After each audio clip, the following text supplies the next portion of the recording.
Wait, so can you hear me?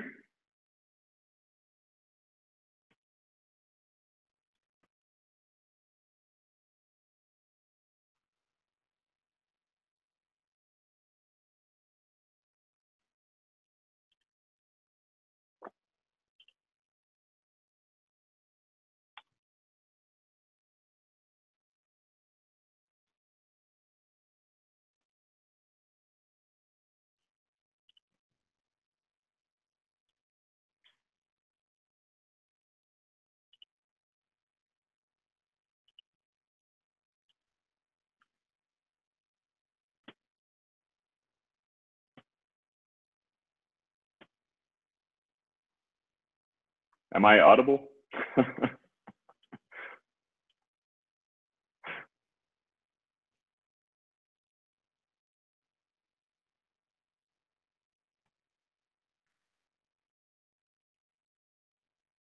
me turn off this light.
James, can you hear us? I can hear you. Can you hear me? I can hear you. Hold on. Let me go full screen real quick. Are you seeing my screen right now? Yep, we see your screen. All right. Means things are working. So this is James Messenger. He's one of our developers who's in our Austin office, and he's got his health check Slackbot demo. Well, first of all, hi everybody. Well, he can see you too, so if you want to wave at James, totally fine. So okay, so we're in the conference room right now. I didn't know if I was in the conference room or in the out in the main area, but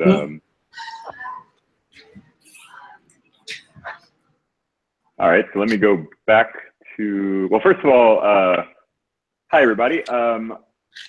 Let me get a quick idea of how experienced everyone is with Postman. So I assume all of you have used Postman. All right, show of hands. Woo! Most people have. And have any of you created collections or written tests for your APIs in Postman? Okay, all right, few of those too. So I'm not gonna go into the details of how to do that stuff, but some other people are actually gonna cover that stuff, but I'm gonna show you some of the super advanced, powerful stuff that you can do even beyond just writing tests and actually like stringing things together and actually having almost like using Postman as a programming language kind of. You'll see what I'm talking about here in a second. All right, so let me go back to screen sharing real quick.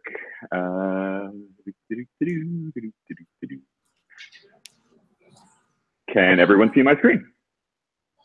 Yep, you're good. Okay, yeah. This time I need some audible because I can't actually see the room anymore. Okay, so here I am in Postman, and actually first let me start off with what the problem is that I'm trying to solve. So I'm going to come over here, and so I'm sure a lot of you are open source developers or are developers who use open source projects as part of your work. And the problem with open source is that when you find a new open source project, you don't immediately know whether or not it's a good library for you to bring into your project. You don't know, like, is the code good quality? Is it well maintained? Is it gonna stop being maintained tomorrow? Does it have a lot of known bugs or vulnerabilities? So you end up having to do a lot of homework. So for example, let's say that I just heard about this new thing called Gulp, right? And so, you know, I go out to Gulp's website,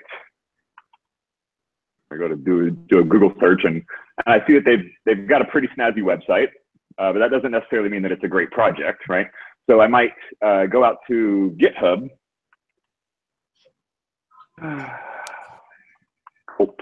And here I am at their GitHub, and I can see, well, you know, they've got a lot of watchers, over 1,000 watchers, a ton of stars, almost 30,000 stars, you know, over 3,000 forks. So they're really popular. So that's a good sign. I could come look at their issues, and I see that they've got 21 open issues, but they've got over 1,400 closed issues. So that means they're pretty good about getting through issues and resolving them. But some of these open issues you can see have literally been open since like February of 2014. I don't know if you guys can see that or not. Let me zoom in a little bit. So that's a little bit of a warning sign.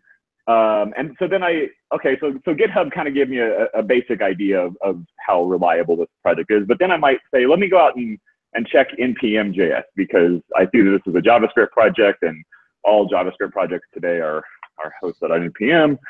So I go out to npm, and I can see some more stats. Like, okay, well, they've got, you know, 3 million downloads last month. That's really impressive. Oops, I accidentally skipped back over to you.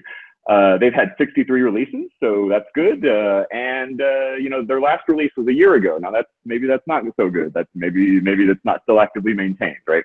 But the idea here is that I'm trying to get an idea of whether or not this is a library that I want to risk bringing into my project. So the next thing that I would go check is David DM, which is a vulnerability checker. And I'll go check Gulp out there. And whoa, I immediately see that there's some problems here. So Gulp has, I'll zoom in a little bit for you. Gulp has 13 dependencies.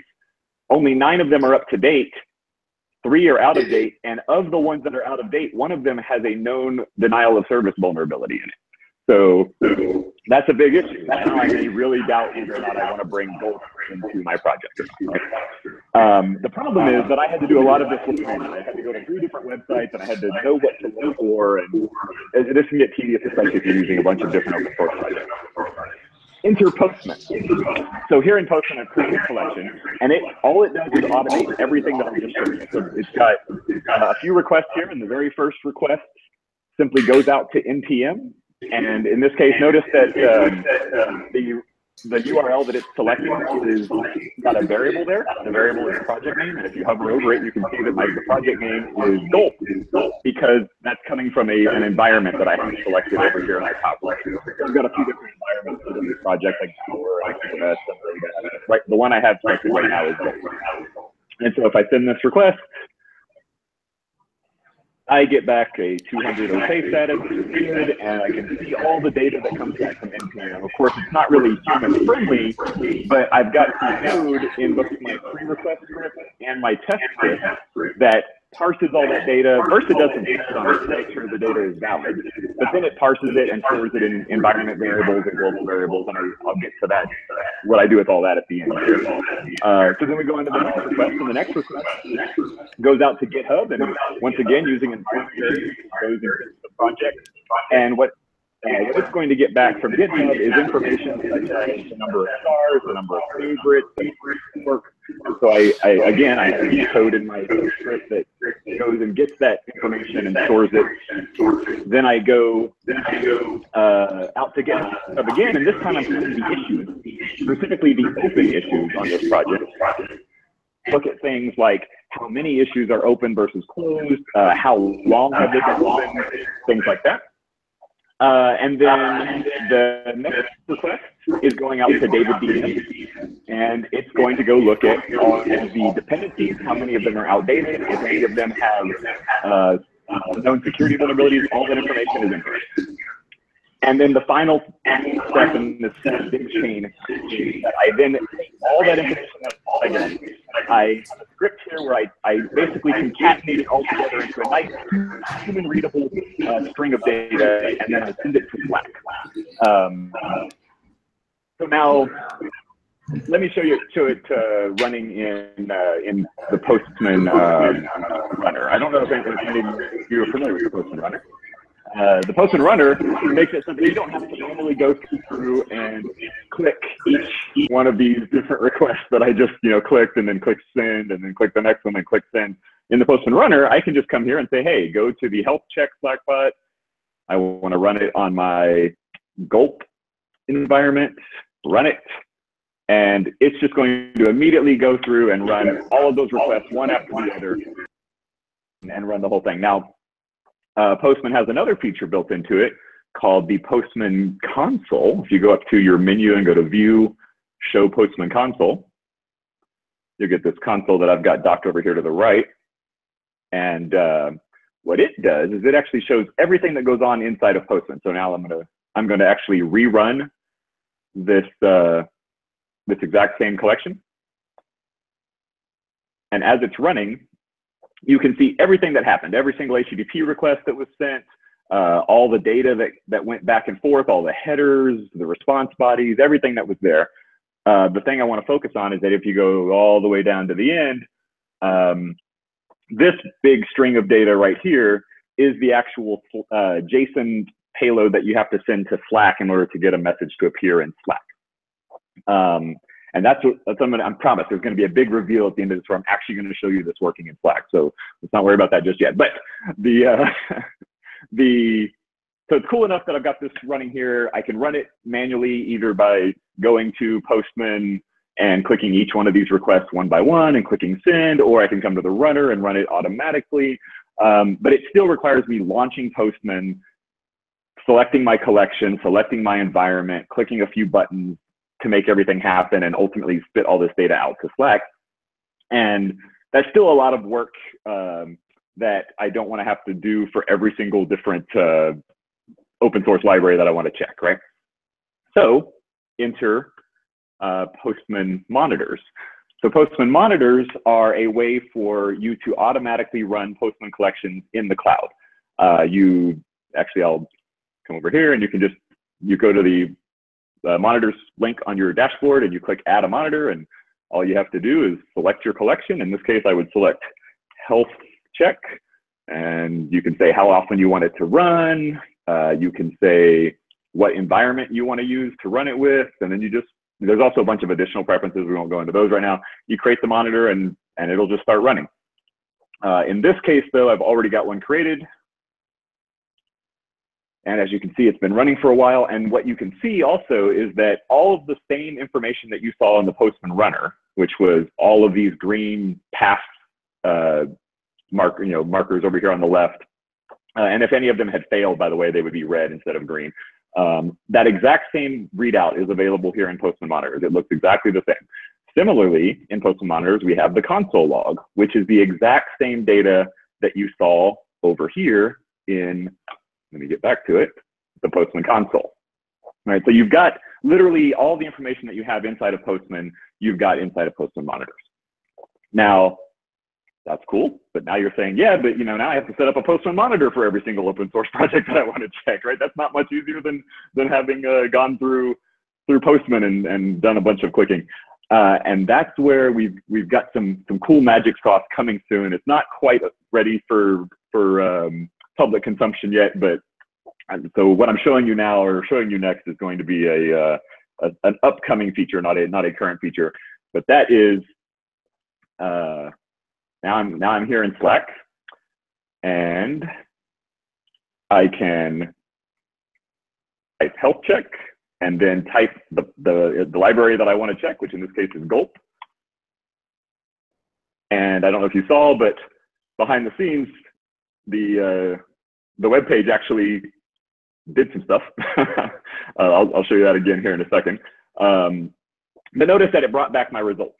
So now in a nice, clean, easy, human-friendly, let me zoom in so you guys can see it, human-friendly format, you can see, okay, so Gulp's current version is 3.9.1.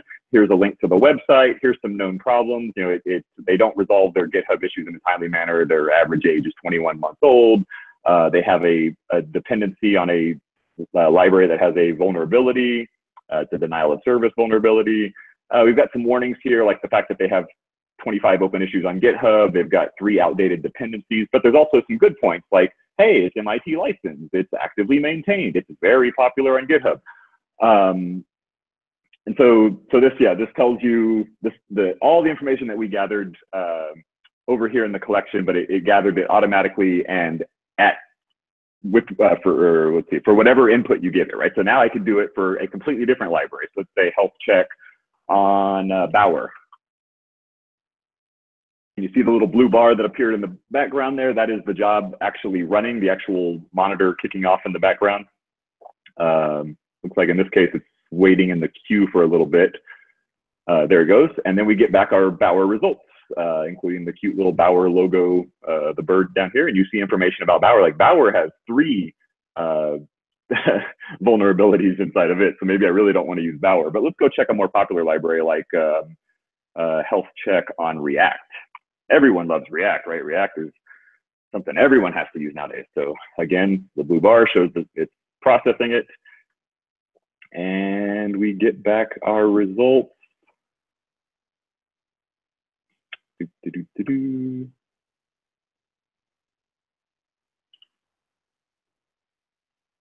Uh-oh. Still running. Oh, the joy of demos. Something's always got a hiccup while you're doing it. The point is, when this finishes, right now it's apparently the queue is waiting a little bit. There we go. Okay, so we got a little bit of a delay there. But in the case of React, we got back. Notice there's no red in the case of React because there were no like dependencies that had no vulnerabilities or anything like that. But there are 709 open issues on GitHub. But there's a lot of really good points about React. You know, it's actively maintained. It's very popular. They resolve issues quickly. All their dependencies are up to date. They have no known vulnerabilities. So yeah, the point is this chatbot is a really handy way to run a Postman collection with dynamic input really easily, really quickly. And you're going to be able to do this with whatever collections you have and whatever use cases you can come up with. And effectively, you're using Postman as a programming platform. You can give it some input, let it chug away, do some data crunching, call whatever APIs it needs to call, and spit out some output. And that is the end of my demo. So, does anyone have any questions?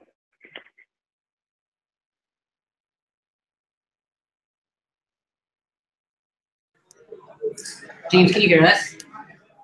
Yes, I can. Okay. So I'm sure there's lots of questions because it's very hard to hear. It's very loud here. So okay. I'm just going to open up the floor. If anyone has questions, just feel free to shout it out. I can hear you very well. You have a very quiet crowd. So did I go through stuff too fast? Did everything make sense to everybody? Oh, do you hear me? You want to come over here? Oh, yeah. Okay. My question was, how do you define like actively maintained in your like criteria for the health check? Oh, specifically in health check. So I have logic. Let me go back to the screen sharing real quick, and I'll just show you some of the code logic here. Can everyone see my Postman? Yep. Okay, cool. So Postman has a scripting environment. It's basically JavaScript. So you can do anything you could do in JavaScript, you can do inside of Postman. And that includes, you know, easy stuff like just basic if checks and tests, as well as any amount of complicated stuff that you can imagine, right? And so in the case of, let's see, you wanted to specifically know about like GitHub's health or what? Oh, I was just specifically wondering what the actively, because like your health check says it's actively maintained versus not actively maintained. Oh, I see. Yeah. So in this case, it's arbitrary. I've determined actively maintained. I believe it's based on. Let's see. So if I go to my npm endpoint, it looks at, let's see, version. Repo URL, is it open source license? Is it actively maintained? There you go. See, I've even got a comment. Look at how good of a programmer I am. I use it. Yeah, so in this case, I do, so it looks like I'm checking whether it was, so if it's had a release in the last 30 days, then I say it's actively maintained. If it's had a release, if the last release was over a year ago, then I say it's not maintained. And if it's between the two, then I say it hasn't released a new version in over months. Yeah. That's cool. And then I guess follow up on that, I guess all those project variables you set up, those get mapped into what turns out to be the request variables over there, like project name and stuff like that? Yeah. So, well, project name actually comes from the environment, right? So I've got an environment here, and the only variable in the environment is project_name, right? Which is gold. Okay. And so that's the only input that this particular collection needs is a project name, which is how, by the way, it works with the Slack bot is the slash commands in Slack, you can only pass one parameter, right? So it actually works in this case really good because the parameter that you pass me is the project name, right? And so given just the project name, I go out to NPM, and one of the things you get back from NPM is the GitHub repo for that project. So then on the GitHub request, you see that I have a variable called project owner and a variable called project repo. Those are not variables from my collection, or sorry, from my environment. Those are variables that are dynamically built from the NPM data. So let me do a search here. Project, let's see, repo.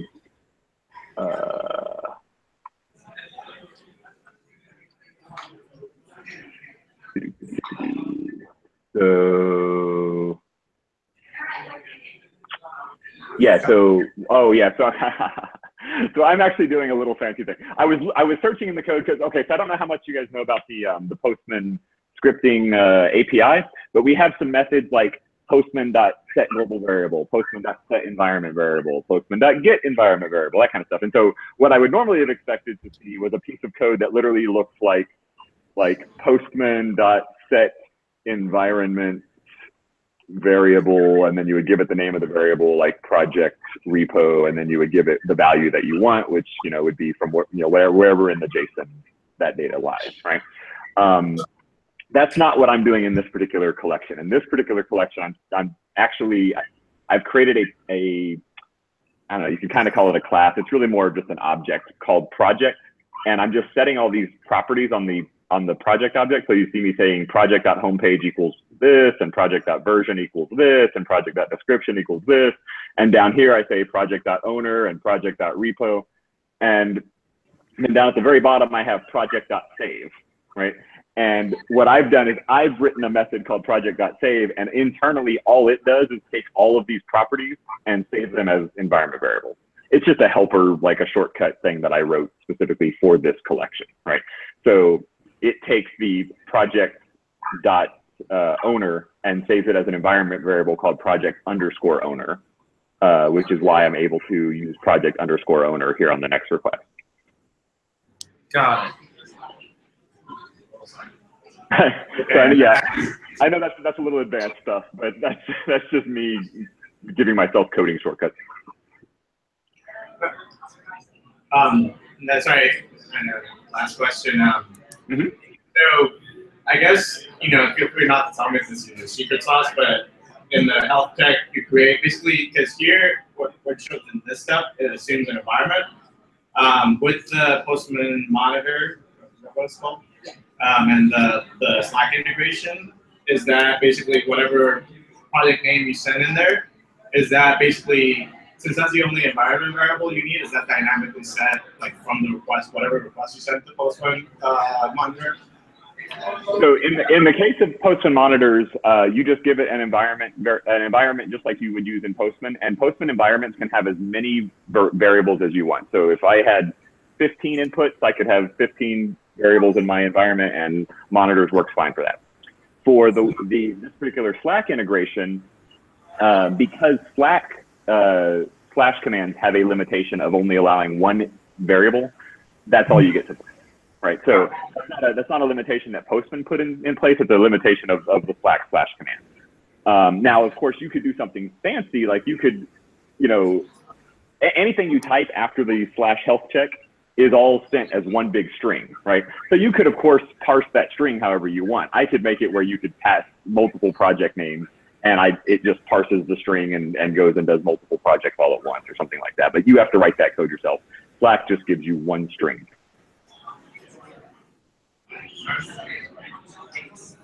One other thing that I wanted to point out real quick is you notice that all throughout my code I have console.log statements, console.log watchers and console.log subscribers. This is a handy little trick that you can use anywhere in Postman, anywhere that you're writing scripts. You can console.log anything you might want to log, whether it's for debugging purposes or you want to log the entire response that you got back from the server just to make sure that it looks right or whatever. And anything that you write to console log shows up console over here, right? So you see repo owner gulp.js, repo name gulp, right? These are not things that Postman put out. These are things that were put out by my code. And those same things show up also in Postman monitors. So again, here you see, repo URL, and you see the URL, and repo owner is Facebook. That's a super handy technique that I recommend everyone uses in every collection. It's just super handy. Hey, James. Thanks. Yep. This is Joyce. We're actually going to be switching over right now, and then we'll have you, if you would be so kind as to stay around for another round of demo. Yeah, absolutely. Awesome. We need to call All right, have a good one.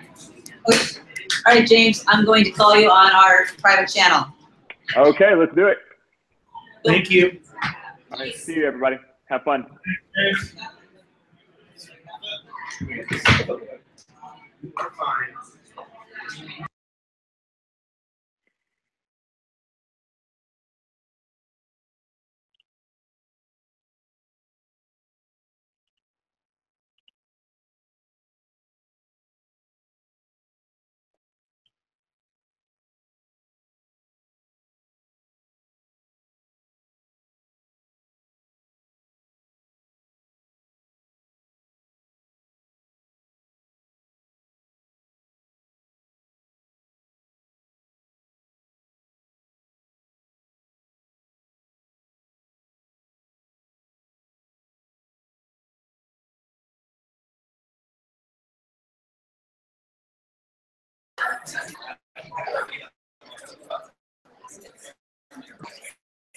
All right, hello everyone.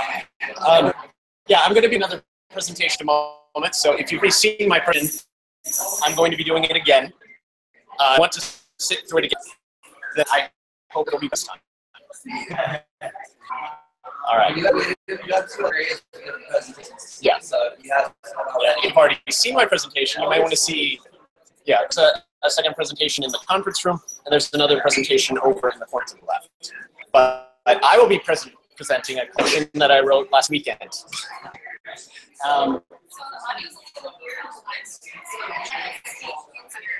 Speak into, okay. I can do that.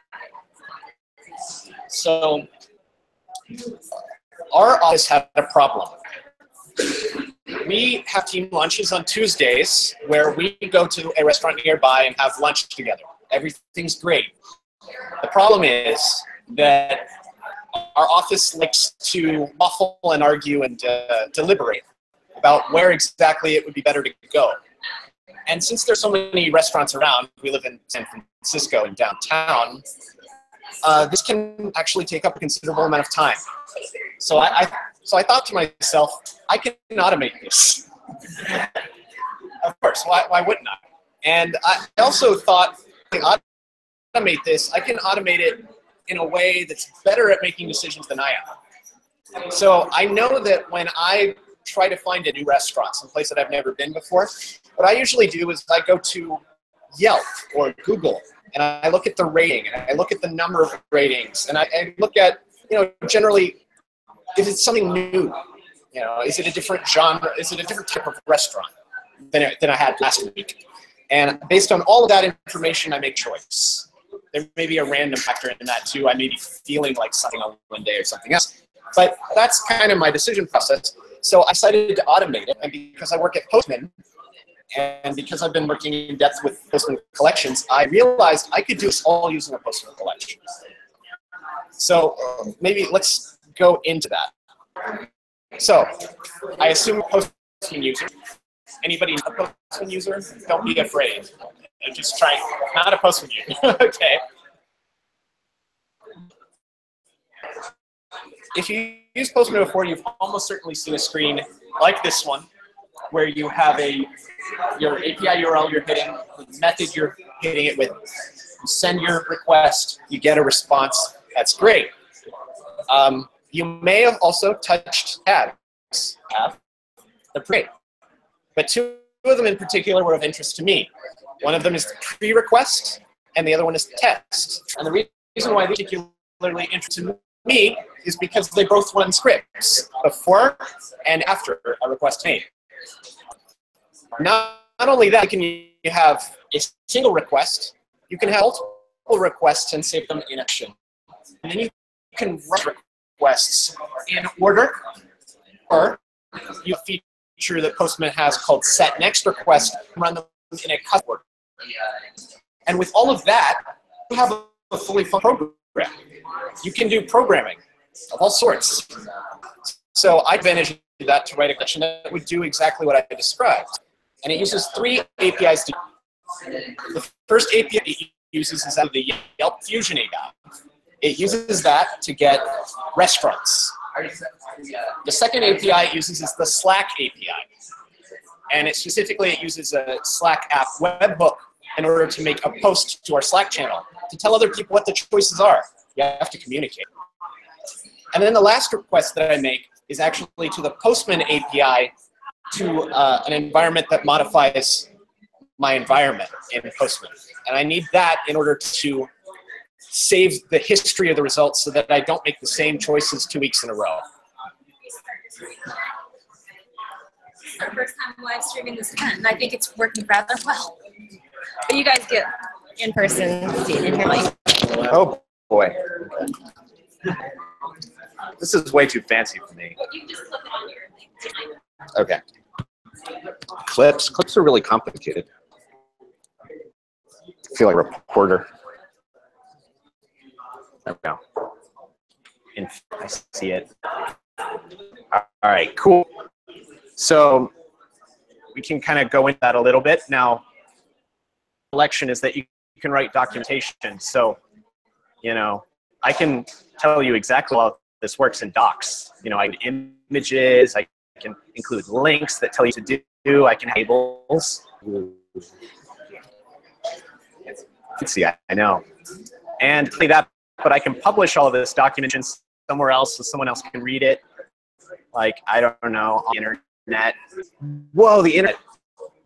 I have documentation there. This is public documentation. Anybody can see this documentation. And, you know, I can say exactly what these requests are doing.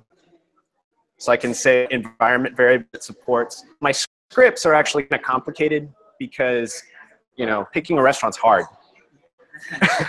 So I have a lot of different options for how you can configure this. The only one that's required into the logic is I need a location. I need to know where you are. It is optional. I have default everything else, but I include things like the price. I don't know. Some of you may only go to $4 sign places. Some of you may only go to $1 sign places. It really depends on your personality and budget.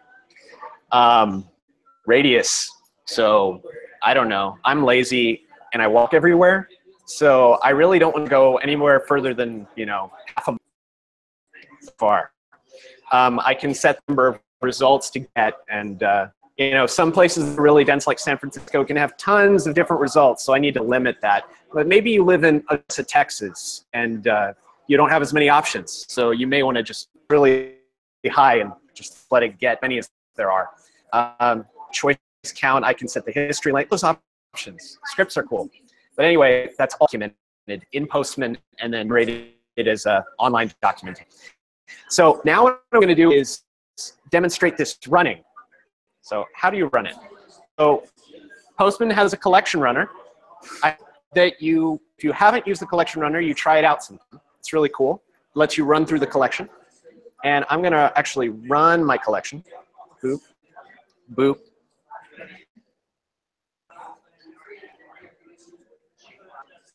It's not actually done though. Is it? Nope. Notice that it's going through pick restaurants several times. Now, I'm actually using set next request to get page data. The Yelp API only returns 50 different businesses at a time. There can be hundreds of results. So I need some more page hits. So I actually use set next request and I look at the results and I save them to a variable and I get all the results that way. it finally goes to the Slack and updating my environment. And to prove that that all works, actually go to Slack. Oh, wow, there's a new post. And it tells me 3 choices. 3 was a good number. It's also default. 3 is a good number. And it lets people vote on the results, you know, because people like to have say for some reason. You can also set this to 1 and it'll prompt for a vote. And just pick a random place. You have to go there. It's pretty cool. And then what's even more cool is now you've got this set up and you can run it by pressing a button, which is great and all. That's not really what we want. We want to automate this problem. So we have this called Monitor. Actually lets you run this in the cloud. In other words, someone else's computer. And you can actually run it from here. Effects. So I run, it'll start. You can see the previous run from, I don't know, the last time I gave this presentation.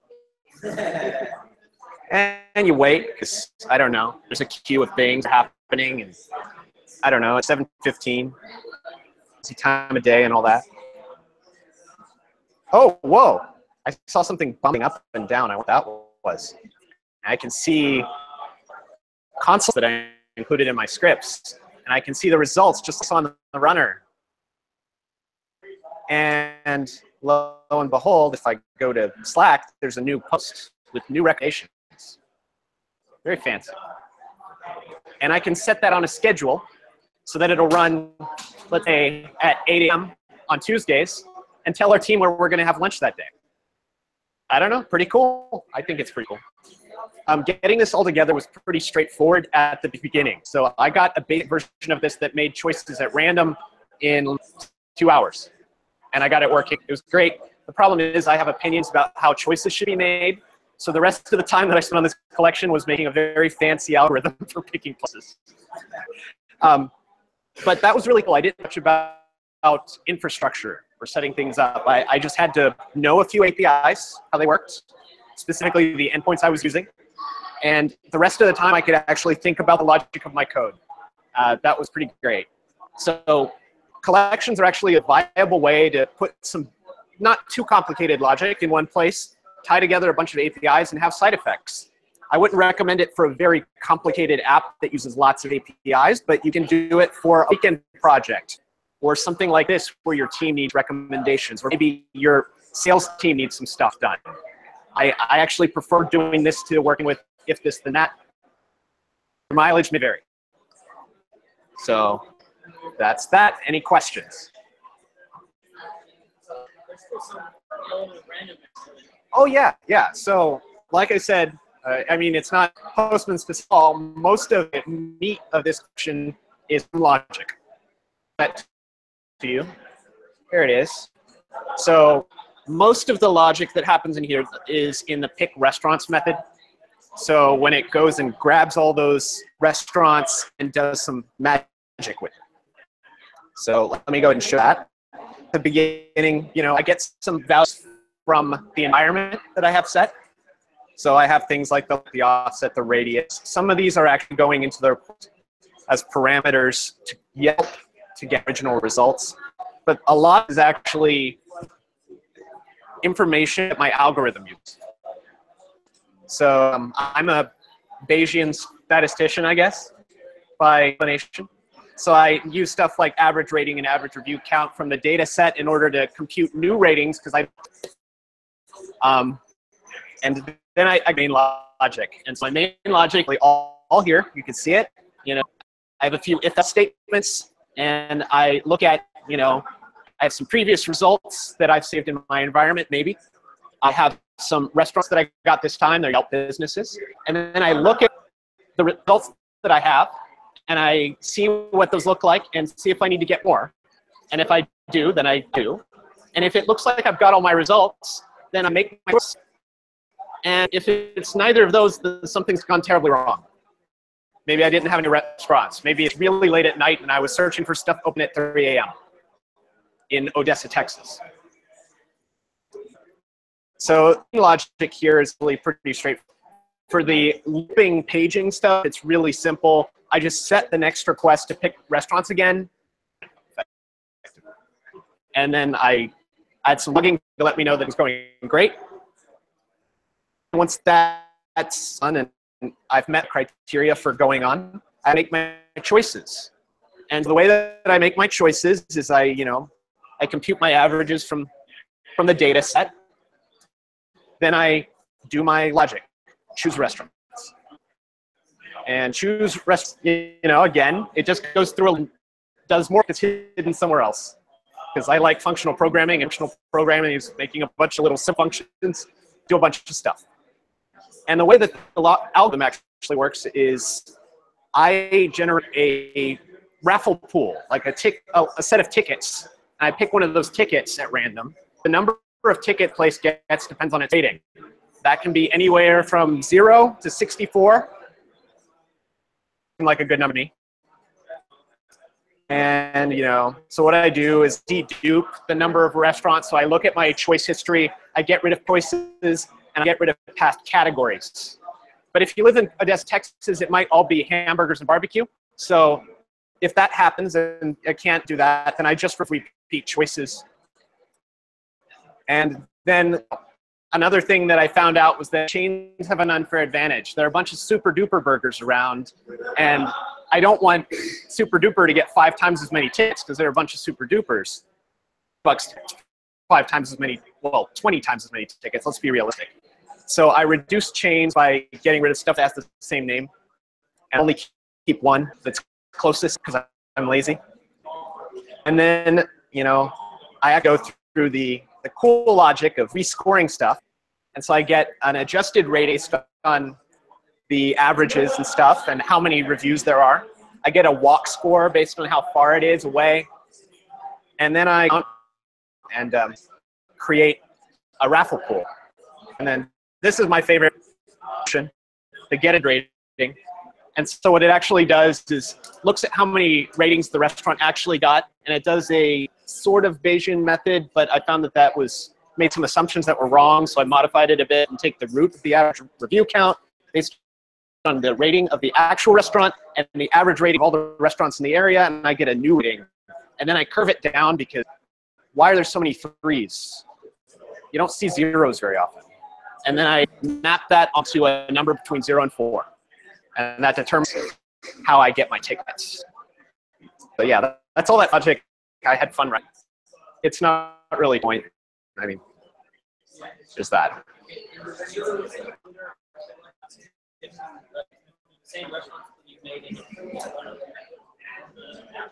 I think I understood your question, but could you repeat it? It's kind of loud.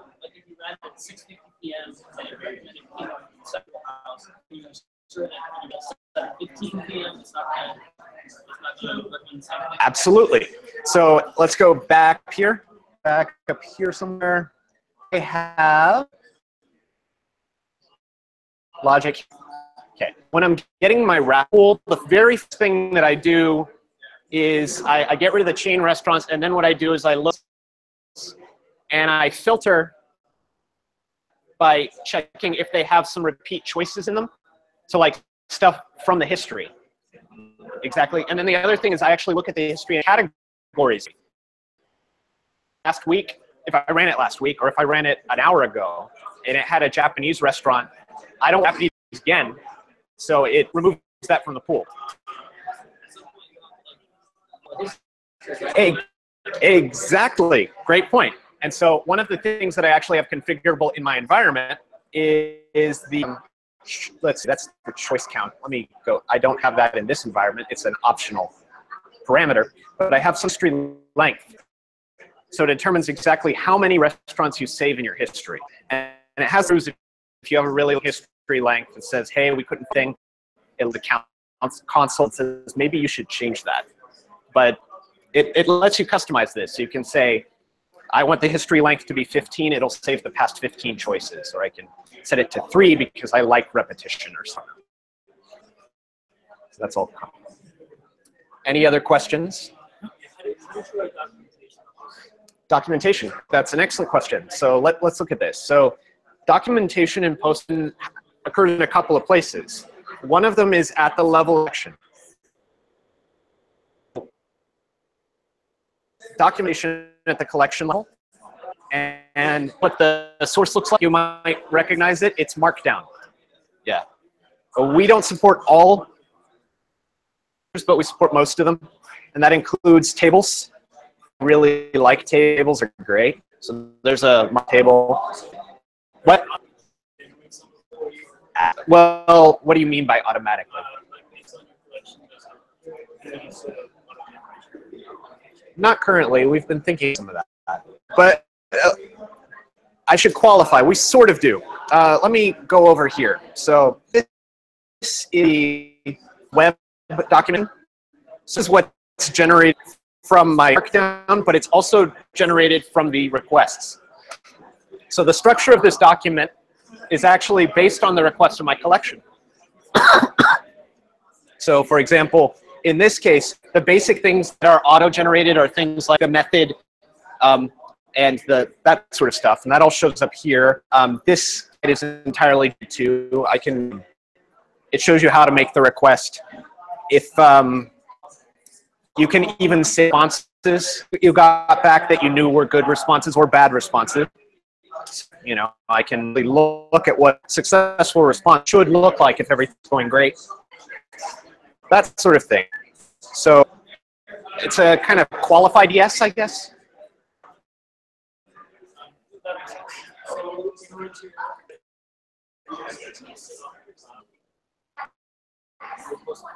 So you do need to create an account, yes, but this public documentation is available for free. We limit the number of times people can view it. So if you're using this as a personal project, you're unlikely. It's mostly of concern to, you know, if you're an organization. Yeah, like if you're an organization, then you can customize stuff.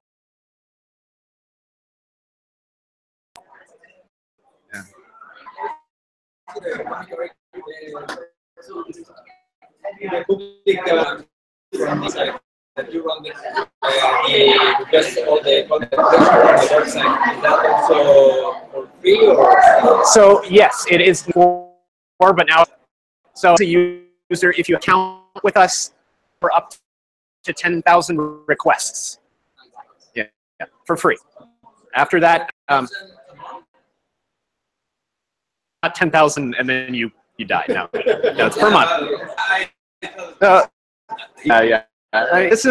This is something that kind of we've been thinking about. I'm one of the engineers on the monitoring project, and so the way that we currently have it is if you're an individual user, unless you're doing something pathological, which you might be, you're not likely to run into the limit.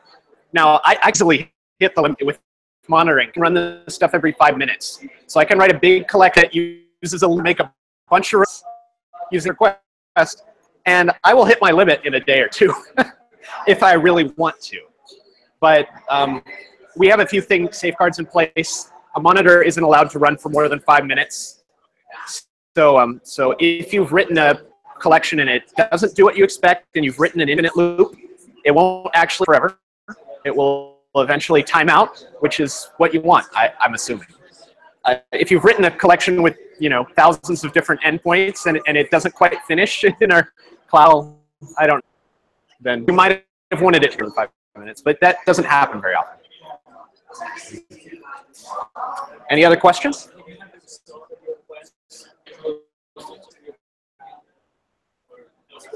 Well, so what you can do is there are a few different things you can do. One of them is if you have a collection and you want the side effects saved somewhere, you can save all of this to variables and then test it at the end you send somewhere else. Yeah, that's what I would do. Yes, it is. So you can see my wonderful, and I'm actually another feature available called integrations. So I actually have it synced to a GitHub account, Shiny, Lunch Picker. I have a separate for the thing. I configured it so that it saves it to the source file. And it automatically updates. I don't have to do this myself. Auto syncs. and it includes the latest state of my project. Since it's in Git, can tag, so I can tag versions.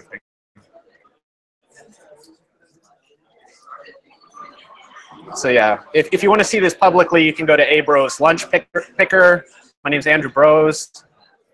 I'm just, I have shorter hair. Point.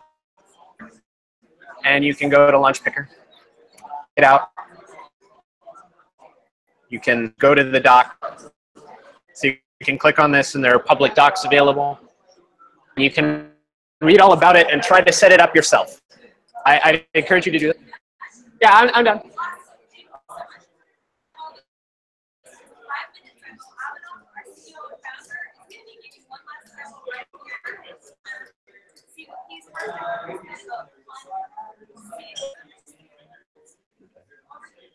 All right, thank you guys.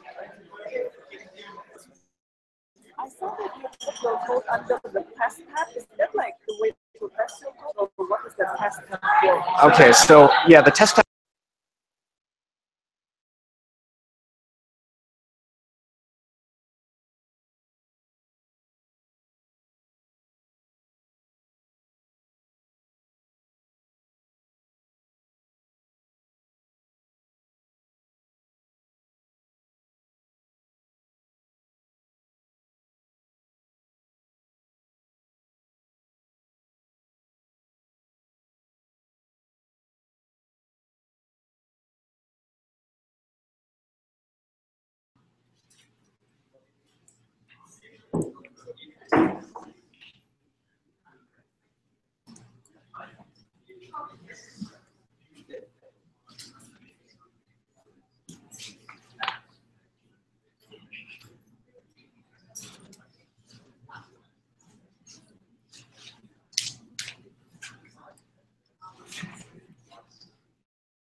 Yeah, Can you cast it?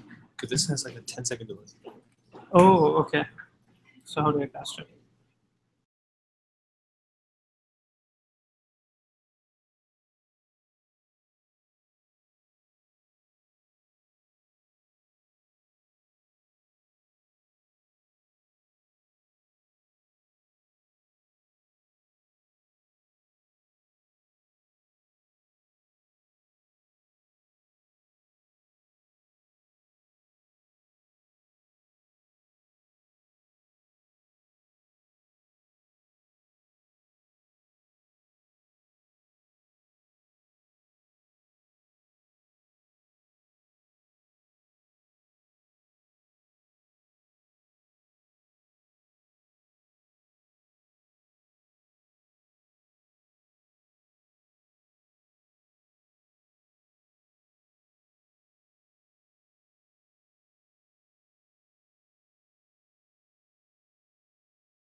mock servers. So with just a show of hands, I want to know, like, and I kind of do that with every meetup.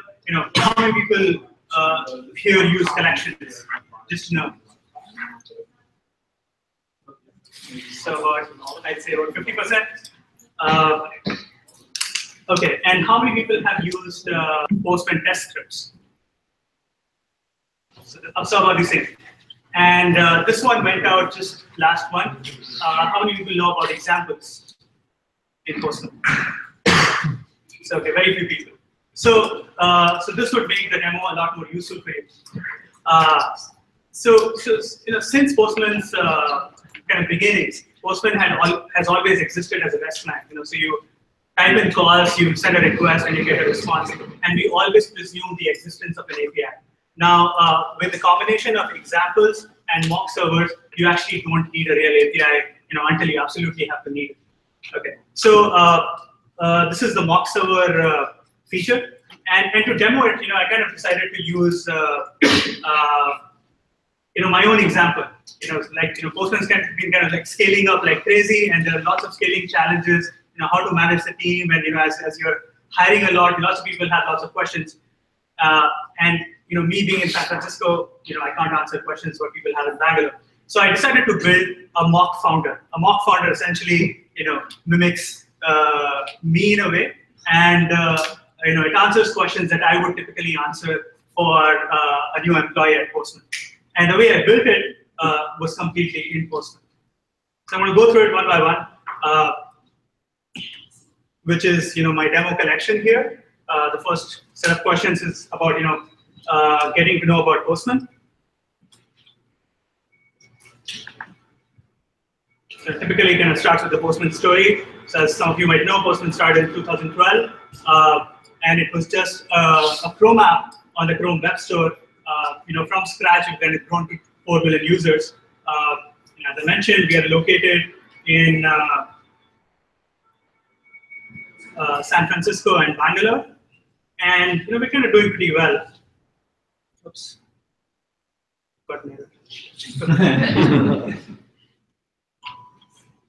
Skip over the next one. All right. So we have lots of great customers. Some of them are here. Microsoft, VMware, 23andMe, thousands of customers across the board, and lots of new people joining in.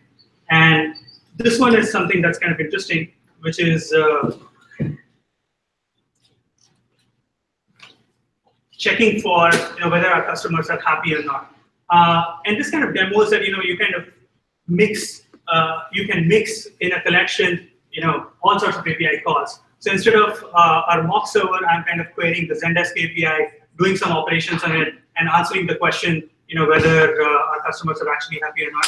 So, this set of tests that I have, I can say that, our customers are actually happy. These queries are actual Zendesk API. I think Chris had a demo that talked more about it. I could just copy over his request and have it in my collection. That's how your workflow would be like. You'll be mixing in mock server calls. When your real API kind of comes in, you replace that mock API with a real API. But you're building tests against both. So if you have a mock server ready, you'd start with testing, writing your test code against that mock API. And then when your real API comes in, you just switch over, to the environment, and then you're testing against the real API. Another set of questions that people typically have is, like, who's my manager? And I wrote a simple test case which picks up, this request actually picks up data from an Airtable API, and I have a test case here which iterates through that data set and just prints out that who actually is your manager. And the typical question we get in a growing startup.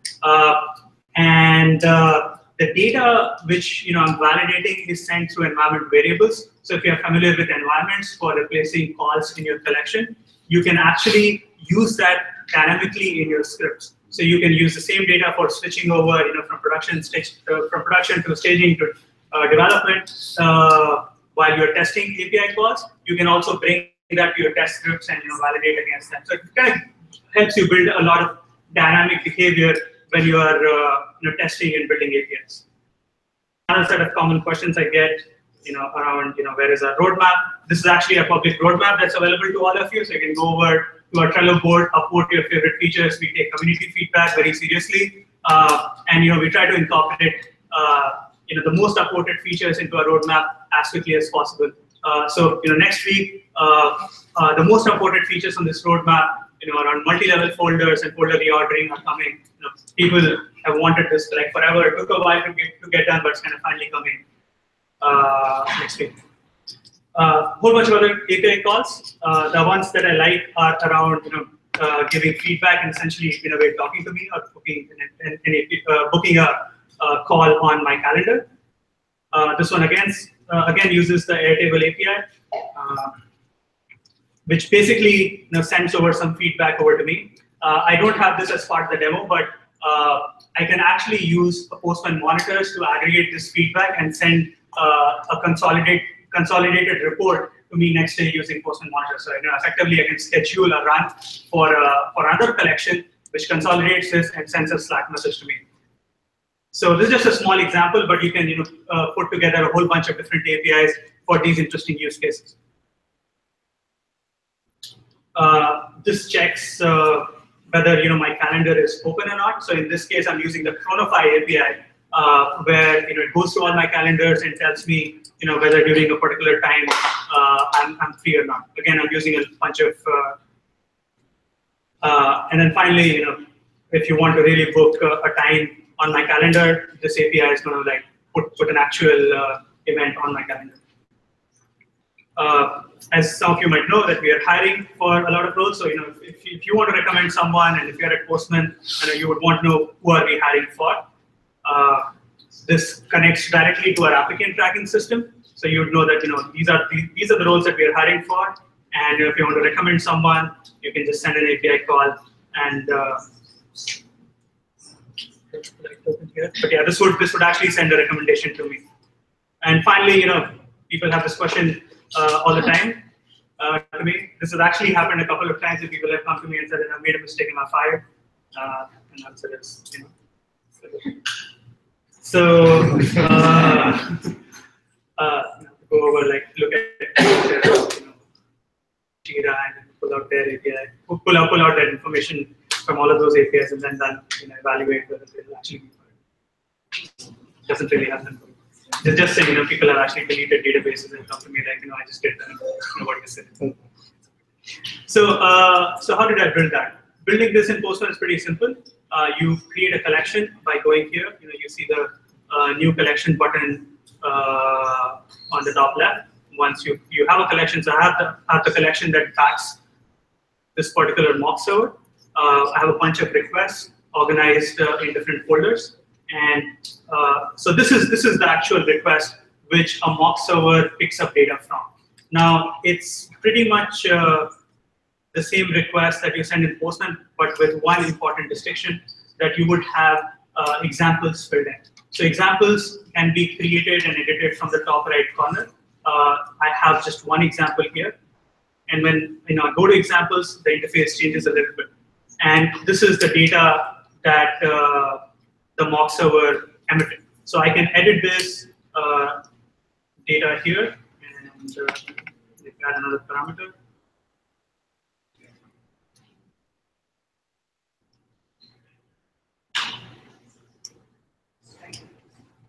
And you'll see that the mock server instantly updates, and I get this additional parameter here. So the cool part about this is that your testing flows of the mock server and building of the mock server is completely tied together. Typically, the problem that most mock server implementations have is how do you stay, how do you make your mock server be consistent with your actual API implementation and with your testing and with your documentation. And Postman's philosophy is that we'll be automatically doing this for you instead of you having to go and update and publish things manually. So basically that's kind of the trick. You create a collection, you add examples. I have examples for all of these APIs. I can add more examples, and Postman would make an intelligent match depending on the paths that you have put into your URL and the response and the expected request that you send to that mock server. So we do that matching for you. If you want to be more specific, you can use the X mock response code header, and you can pick out a specific response for that response code. So it gives you much more predictability with the behavior of the mock server. So yeah, that's pretty much it. Any questions around any of this or any other feature of Postman and Navigon? Do you have plans to do Postman for mobile devices like Android, iOS? Is there any specific use case that you're looking for there? Well, it's just that now that I wasn't aware that there was monitoring stuff, and for example, just a few days ago, I had these remote switches that I find out that I can actually hit an API and turn it on and off. Yeah. So I was like, well, if I actually have Postman, well, I actually got the whole thing in Postman, and I was thinking, well, I can actually have my GPS location to my home. So I was thinking something like that, but since there's no Postman, I was looking for something else like that. So we don't have an app, but we do have an API. So that is one way you can accomplish that.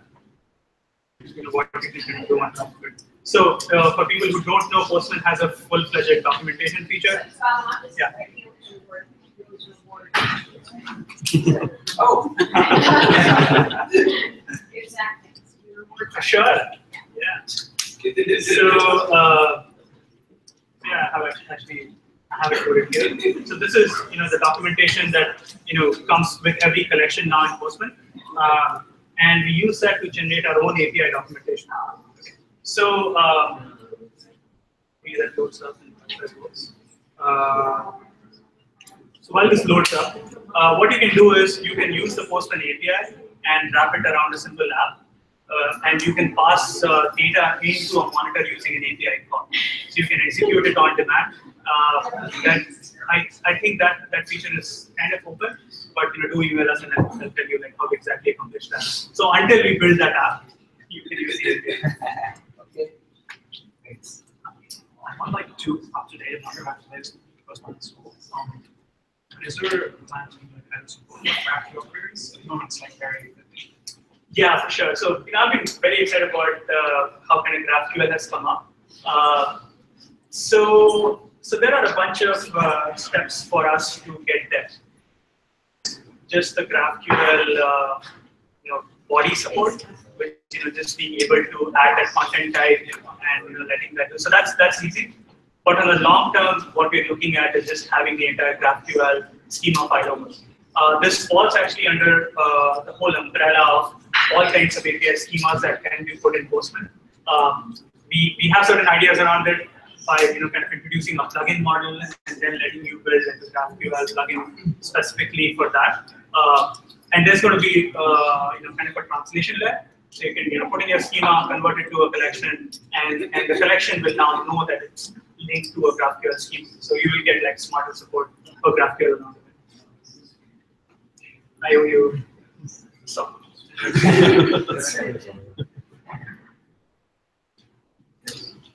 All right. Where does mock server fit in the development life cycle? So that's a really good question. And initially when we built it, we thought that it would just be used by front-end developers, for implementing the mock server kind of response in client-side applications. That's what we actually thought. But as we have seen this being adopted by developers, mock servers actually decouple each of your API development teams. So you create a mock server, and the moment you have a mock server that everybody can agree on it, then you can decouple your backend teams. They can start using the mock server as a source of truth, this is how the API should work. Front-end teams can start building their client-side applications. QA teams can write test cases against that API, like the way I did.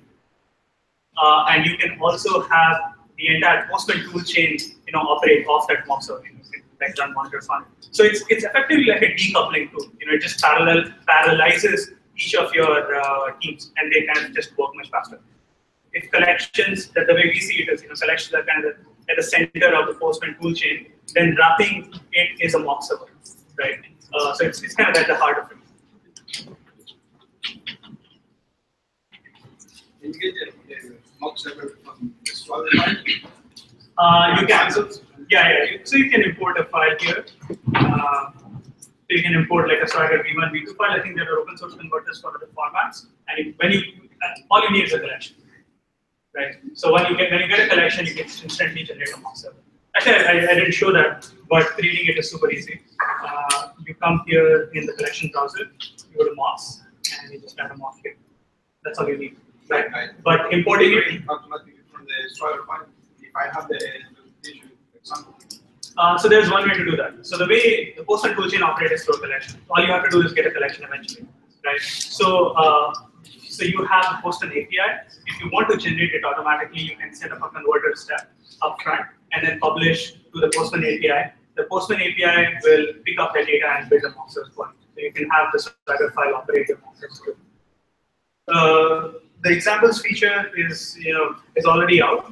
But all of our converters are going to see a significant improvement with the introduction of multi-level folders. So if you have nested hierarchy of requests, so you can kind of mirror that. Right now we flatten the files, which is not exactly elegant. So that's going to happen. And then you'll also get folder reordering, so you actually get like one-to-one conversion between a Swagger file to a Postman collection. Yes, that goes on to my next question. What's in the product roadmap that you're most excited about? So I'm very excited about like expanded support for all sorts of schemas. Right? What we kind of realize is that if people are going to build lots of schema languages, they're going to have tons of different kinds of schemas, and you want to have a very consistent model to support all sorts of things here. So what I'm excited about, what's kind of coming up? So there are lots of things happening kind of across the board. Of these tools that I demoed today, there are improvements happening at every level. One thing that is going to be out pretty soon is a new sandbox and a runtime along with it. So you're going to see like the ability to write behavior-driven tests in Postman. So you're going to see a much more advanced scripting language. We are looking at support for collection-level scripts and collection-level variables. So you don't have to repeat your tests at every level. You can kind of share them across requests. So that's those are things that a lot of consistency. Yeah, essentially what we found out is that people are using Postman for so many use cases that we just need to have modularity, reusability, all those things. So we are working hard on all of these things. Another question, like maybe I'm not aware of, but like in Postman, do we have any integration with CI or GitHub or any kind of those things? Like my question, because of this, like we have a whole big environment, like we write a code, we create a Jenkins, and we pull up the whole CI/CD cycle. Now get out of those cycle and run the Postman kind of a manual things. Yeah. No, so we have that actually.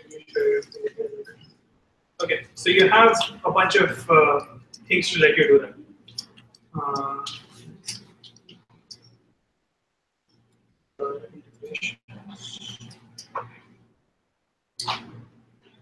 So there are multiple ways of connecting this thing. One is using the API itself. Okay, so now every user has access to the Postman Pro API. If you update something in your Postman app, it's going to get synced up, and you can access that through a URL. Okay. So we have a command through which you can run collections in your terminal, which means that you can integrate it with your CI/CD pipeline. So once you connect your CI/CD tool with Newman, you can pull in your collection data from the API, right? So this establishes a complete, consistent behavior between what you're doing in Postman and your CI/CD. We also have this page. The Wi-Fi is a little slow, but we also have integrations as part of our Postman Pro plan, so you can connect to GitHub and GitLab and transfer over collection files over there. One way for you to achieve that integration. Whenever you make a change in Postman, we're going to send over the collection file over to GitHub. We actually also have an interesting integration with API-matic that can convert those files to Swagger or Lambda API blueprint. So that's also lots of different ways of doing things. Let's go right now using code to I push the code and GitHub triggers the Jenkins job and create a Docker. Yeah, you don't need to do that. We actually also provide a Docker image for humans. So all you have to do is install that image, connect it to your API.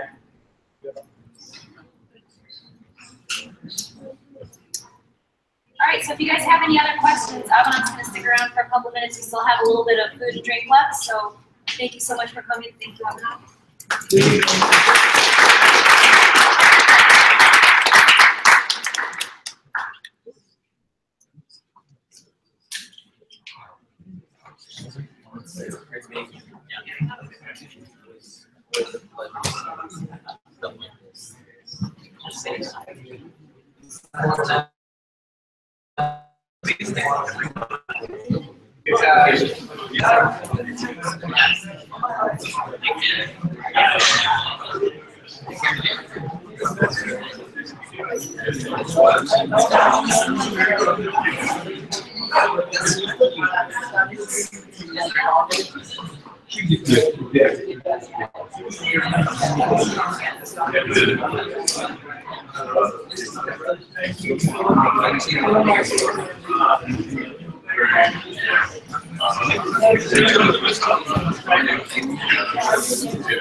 I think you have to show them your mock server, right?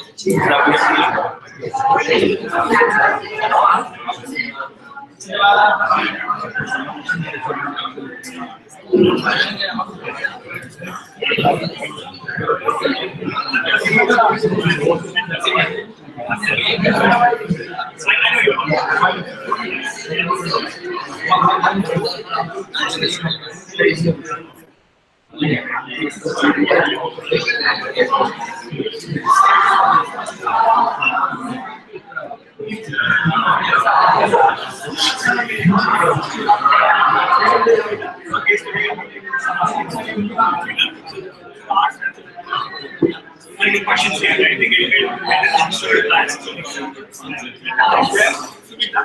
Showcase